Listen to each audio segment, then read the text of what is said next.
बंधुखराच्या शिवनिका ट्रस्टची चौकशी होणार आहे। ट्रस्टींमध्ये खुद्द महिला आयोगाच्या अध्यक्षा रुपाली चाकणकर यांचा देखील सहभाग होता।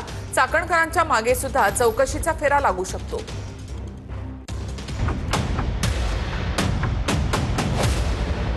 अनेक महिलांचं शोषण करणाऱ्या बंधूच्या पाय धुणाऱ्या चाकणकरांचीच आता चौकशी होण्याची शक्यता आहे। बंधुखरात ज्या संस्थेच्या आडून काळे कारनामे करत होता त्याच शिवनिका संस्थानाच्या सगळ्या ट्रस्टींची चौकशी एसआयटी करणार आहे।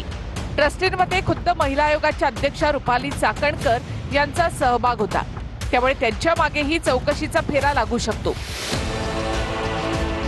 विशेष म्हणजे जेव्हापासून पोलिसांनी भोंदूला बेड्या ठोकलेल्या आहेत तेव्हापासून संस्थेबाहेर विश्वस्त मंडळाचा फोटोही गायब झालाय।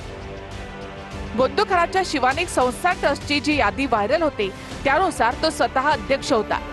डॉक्टर जितेंद्र शेळके उपाध्यक्ष, कल्पना खरात सरचिटणीस, चाकणकर, सुभाषराव गमे, डॉक्टर नंदकिशोर कातोरे अशी मंडळी होती। यापैकी या बोर्डावर फक्त आणि फक्त चाकणकर यांच्याच पदाची माहिती देण्यात आली होती। त्यामुळे या प्रकरणात चाकणकरांची देखील चौकशी करा अशी मागणी केली जाते। पक्षाच्या वरिष्ठ नेत्यांच्या बैठकीत चाकणकरांचा महिला प्रदेशाध्यक्ष पदाचा राजीनामा घेण्याची चर्चा झाल्याची माहिती आहे। दुसरीकडे खरातकडे सत्तेतल्या बड्या नेत्यांची उठबस असल्यामुळे अनेक पीडित बोलण्यास घाबरत होते। आता अटकेनंतर त्याचे अनेक गुन्हे समोर येऊ लागले।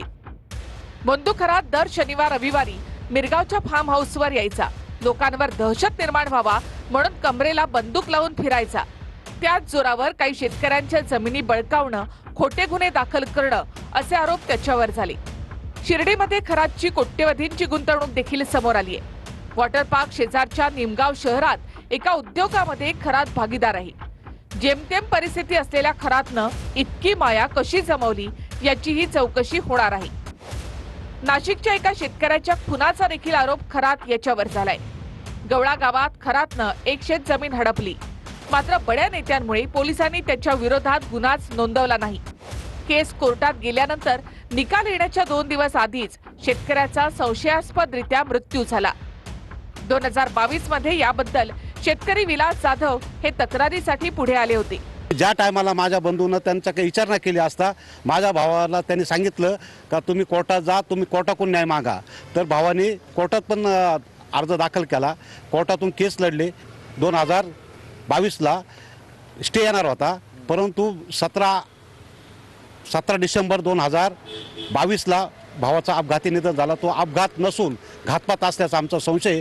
खरातच्या कॅनडा कॉर्नर परिसरातील ओकस कार्यालयाची पोलिसांनी तपासणी केली। याच कार्यालयातून बंधुबाबा खरात जमिनीचे व्यवहार करायचा। बंधुबाबा खरातचं कॅनडा कॉर्नर परिसरातील हे कार्यालय काही दिवसांपासून आता बंद आहे।